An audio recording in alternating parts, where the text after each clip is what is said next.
Hey guys, Mr. Jubai here with Chapter 5, video lecture number 7. It's over Chapter 5, Section 2 from the Evolutionary Patterns heading, okay, on page 89, all the way to the end of the section on page 91. Now, when we observe the effects of natural selection over a time period, we see changes in the characteristics that a species displays. And we can also see an effect on what species are present within an environment. Some changes can take place over short times.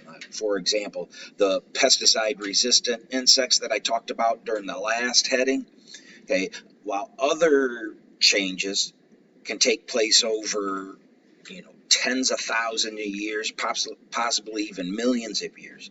Now, example of that one, humans, okay, in the ability to either digest or tolerate the sugar called lactose in milk and other dairy products. Now, this genetic change started occurring somewhere around 10 to 12,000 years ago. And ever since, the number of people that can ingest dairy products has increased, and the number that cannot has decreased. Scientists have continually asserted that the theory of natural selection can be used to explain many things when it comes to organisms. Now, they've exerted that it can explain a species structure, it can explain a species function, it can explain a species behavior. It can also be used to explain a species development. When talking about all of them, it's important to remember that species will adapt to their surroundings. Okay? It helps to understand that the environment can also change with time, okay? Either naturally, okay, or influenced by organisms, kind of like us humans. And when these changes occur, some species will adapt, okay, while others, okay, will not. There are many examples that illustrate the validity, okay, of natural selection. One that I've talked about already is the pesticide-resistant insects that have become more abundant after pesticides were once effective. Okay, another is many of the bacteria that were once killed off by simple antibiotics. The last few that I've mentioned have happened relatively recently.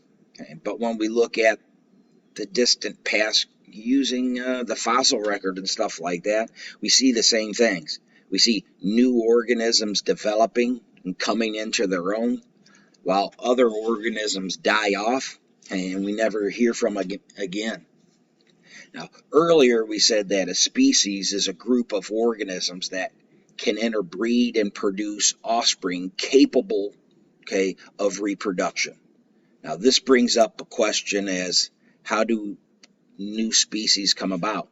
Now, there's a couple of ways that we'll talk about. One possible way is what we call speciation. Speciation is the production of a new species from a previously existing species. Now, speciation is thought to occur when you have a species, okay, that gets divided up into two isolated groups or populations.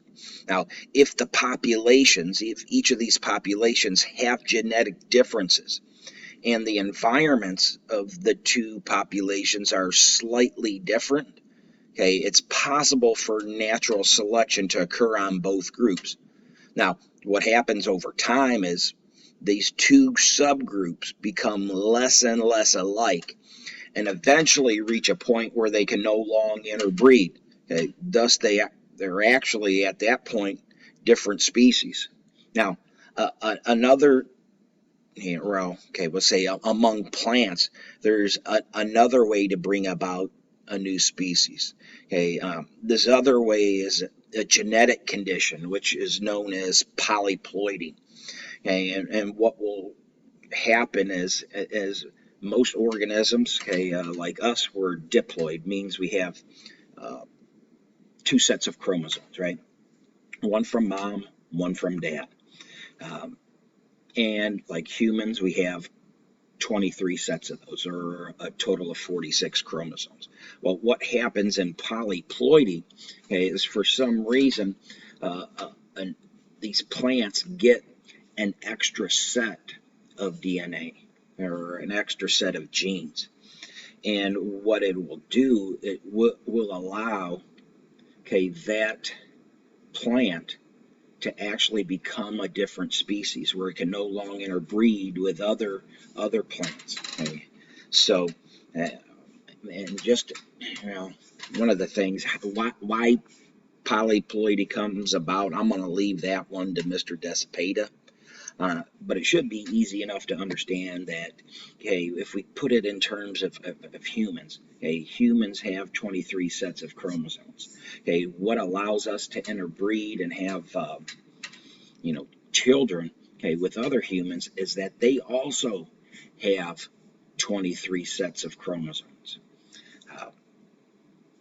Now, let's say if one of us got an extra set, okay, you'd have 24.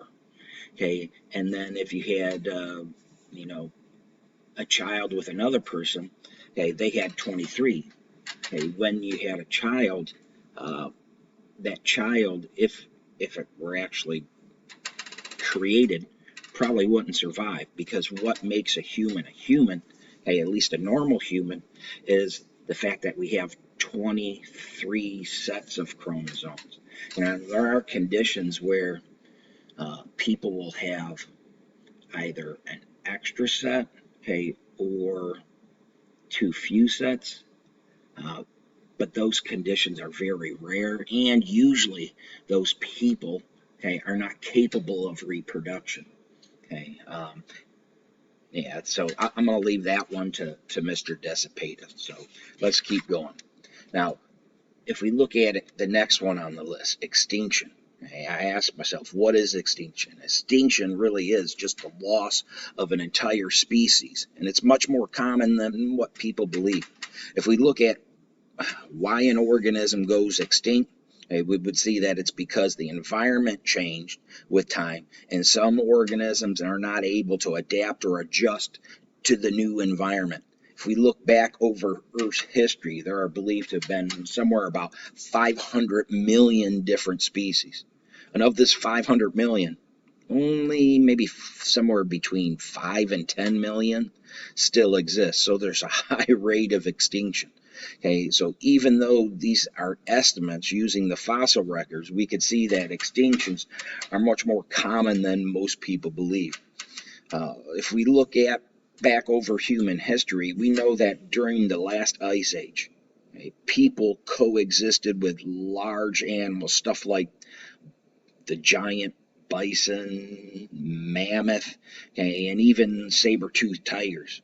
And now, when the climate changed, humans were able to adapt along with some other organisms, but those larger animals that I mentioned, they weren't able to.